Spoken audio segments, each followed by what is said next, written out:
So the first talk is Automated Cyber-Readiness Evaluation, and I want to thank Professor Brumley for queuing up the need so drastically, not just on the attack and defense side, but also when we're certifying our personnel. The DoD scale of problem is far too large for us to be able to address it in a manual fashion. We have 13 national mission teams, 68 cyber protection teams tasked with defending DoD networks, 27 combat mission teams tasked with supporting their various combatant commands, as well as all of their support teams, and all of those personnel have to be certified as mission ready. So going with the traditional route of being able to have one-on-one evaluations, have a checklist, and go certify that each person is mission ready, it's just absolutely not scalable. We need something automatic. We need something that is meets the scope of the scale of the problem, but also does it in a way that's objective. Because one of the problems that we have with having personnel doing these evaluations is, okay, I said he's mission ready, you say he's not. Which one of us is right? What happens when I get personnel that were certified as mission ready by a different group? You know, and how do I know that I get basically a uniform level of readiness, something that I can rely on without having, the moment I get new personnel, to go back and revalidate that they're mission ready before I can trust them as a commander.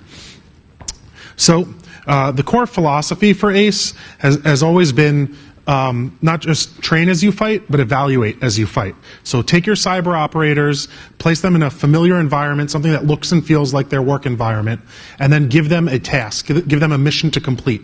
And their mission should be something like the mission that they need to complete in their live operations. But then the next step, and this is where things get a lot more difficult, is actually understand the actions that they take within that environment. Understand within the scenario what they've done in order to complete the mission, and then verifiably, based on those actions, assess their mission readiness. Now, this gives us several benefits. Chiefly, as I mentioned, is the automated analysis. If we can take that human out of the loop, that means we can evaluate all of our personnel at scale and actually determine whether they're mission ready or not. Beyond that, we're not only determining, you know, a binary yay or nay, this person's not mission ready, but now because we've assessed them properly, we've been able, you can determine, okay, what are their deficiencies? What are the tasks that they weren't able to complete or didn't even try to do in support of this mission? Then, to taking the next step from that, not only are they not mission ready, but now let's create a remediation plan. Okay, these are the things they need more training on. These are the things they either didn't do or didn't know how to do, and in an automated fashion, enroll them in additional training for that.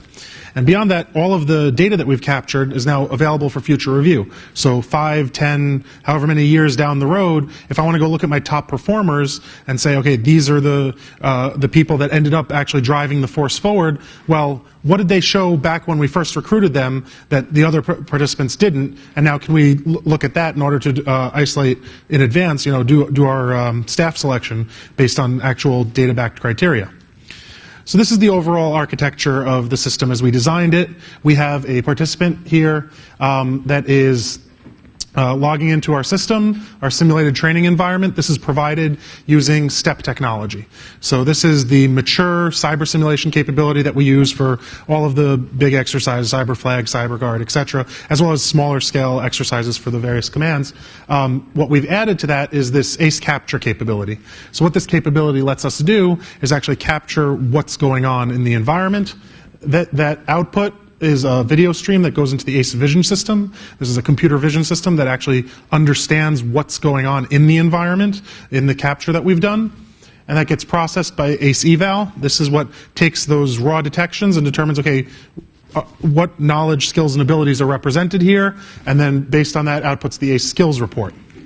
The first thing that we had to do, can't boil the ocean, we had to pick a job role to start with. And so the job role that we chose was one of forensic analyst, and this was purely for technical reasons. So we didn't want to spend a lot of time building large networks so that you could do a full incident response with you know, whatever the systems that they needed to touch. We wanted to focus on the research question of actually doing the evaluation. Luckily, a forensic analyst can be expected to reasonably do their job on a forensics workstation with an image that they're analyzing. In addition to that, we had a DoD standard that we could use for doing the evaluation. This was from the JCT and CS document at the time. Now, as I'll talk about more extensively later, additional standards came out while we were doing this work that modified the way that we executed it. But the next thing that we had to do is, once we'd chosen the role, is create the scenario. And we came up with a couple of scenarios that required, finding out what happened to a person of interest, or figuring out how classified documents got loose, etc. Scenarios that really mirror real-world missions that they might be expected to complete. The next thing that we had to do is, as I mentioned, was create this ACE capture system. So this was added into the STEP platform. This is now a capability that's usable for any of the systems that use the STEP technology. And this does a background data collection where we can mark a particular user as this user is under evaluation, and anything they do in the system will be recorded. But what's nice is it's also restricted to the environment. It's actually recording the feed that we're pushing out from the server, so they don't have to worry on their end about any spurious data being collected, passwords, what they're doing in the background, other windows, whatever the case may be. And we verified this is scalable, that we were able to capture entire classrooms of students all doing all of their activities at once, and I think we were at 13% server utilization on one blade, and we can, of course, load balance this as needed with additional blades. So now that we have the capability to collect the data, we needed to actually go out and collect the data. And this is one of the key problems that we have with this kind of work, is exactly just like what Professor Brumley was talking about. There's a critical shortage of these personnel. So when you don't even have enough personnel to do your live operations, it gets really hard to convince people, hey, can I borrow that guy for 2 hours? And so we had to, in addition to collecting from DoD personnel, which we did do multiple collections from DoD personnel, we supplemented with our internal cert staff, which tended to show very high skill levels, as well as CMU graduate students, where the skill levels were all over the board, from very high, this person's mission ready, to really, I'm pretty sure you took that class. How did you not? I was teaching it. Anyhow. As well as personnel from industry groups such as NCFTA.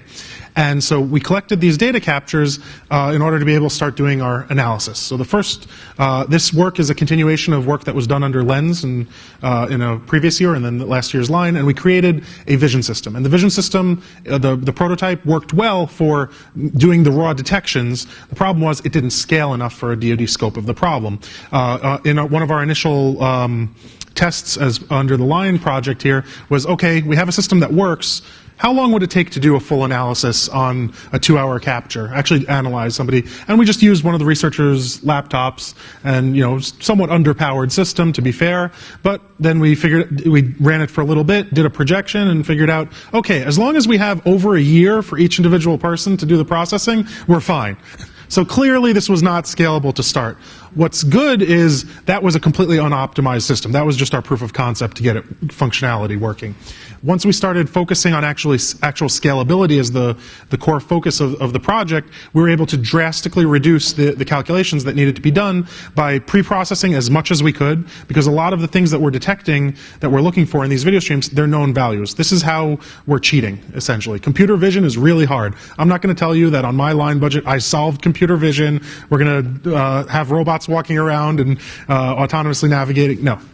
We highly constrained the system, and that's how we were able to determine what they're doing, because we know what they need to be doing. We know what applications they need to be using. We know what they look like. So we did as much pre-processing as possible and then minimize duplicate calculations within a particular capture, and we were able to take the system from over a year to process one to a 2-hour capture takes less than 2 hours to process. So faster than real time. Now, streaming analysis was not in scope for this because we actually didn't think we would be able to get it that fast originally, but this brings up the capability of possibly even doing live analysis as a stream is coming in rather than on a pre-captured video.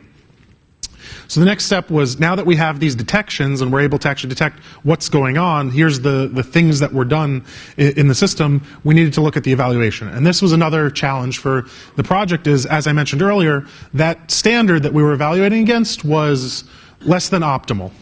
It was a better standard than what was available previously, but there's some ambiguous items there. So when it says verifies the hash of the disk, great, I know what that means.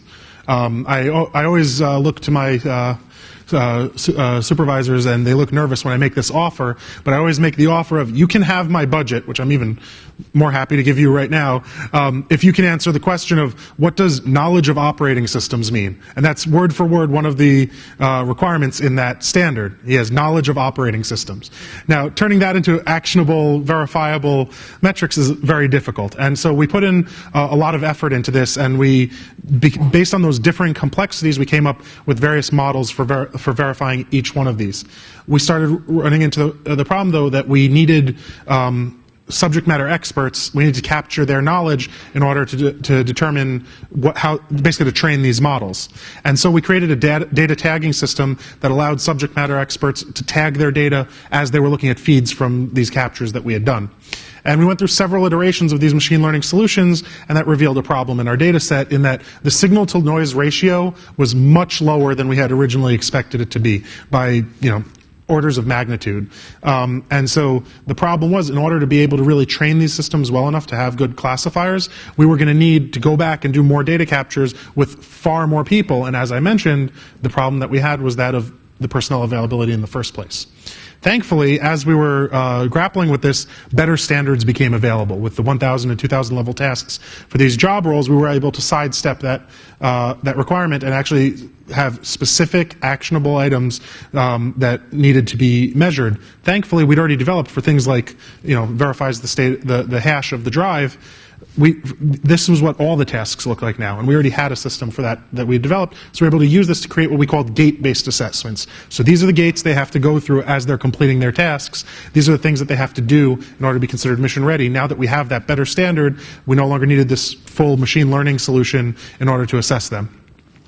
And so we took it a step further, because we're looking to actually be able to transition this technology as we're closing out the line cycle. We actually created a custom web app that allows a participant with not a researcher, not a developer, but just a user to actually add additional tasks, additional capabilities, things that are in a new version of the standard or a different job role, for them to put them into the system. And we designed this with an eye towards merging it into our existing evaluation pipeline. So for our view as far as future work for the system goes, transitioning to CPT evaluation. So because it's compatible with this gate-based assessment for these 1,000, 2,000 level tasks, we want to merge in with our existing PWP work, but in a way where we don't have to be providing services to the customer. We can give the customer the tool and say, here's how you add additional job roles, here's how you add skills, and they can do that on their own. And it's as simple as take a video capture, a screen capture of yourself doing the task, load it into our system, and annotate what the key parts of the task are, and our system will now be able to detect that, even if the participant goes and does it somewhat of a different way, doesn't run through it the exact same way you did. And then beyond that, our system was expressly designed to have standalone capability, so that the different modules within the system could be used apart from the whole system, especially with the case of the vision system. So a great use case would be insider threat detection. So with SureView, for example, we have a lot of data being collected. Here's all these screen captures, but we don't have the analysts to go and look through all of them because we have false positives. Well, what if we use the vision system, we train that on the known benign tasks, the things that they see day in and day out, and we train the system to detect those so that it can go through the pool, here's your inbox, here's all the captures, I'll go and tag all the ones that I know how to detect, I know these are nothing, these are false positives, take those out of your inbox, and now the analyst's job is to only look at the real outliers, the things that we can't detect, that might be something new and novel. Beyond that, it's great for user study data collection as an experimental tool, and beyond that template wizard that I had spoken about earlier that we had to push out for the customer, we actually realized could be useful for us in-house. We have a user simulation tool that I had designed a couple of years ago that uses a similar vision system in order to automate tasks. So now, instead of having to program new capabilities into that tool, now we could actually push that as well out to the customer and have them do a video capture, annotate it, and our user simulation capability would also learn how to do that task by looking at how they did it.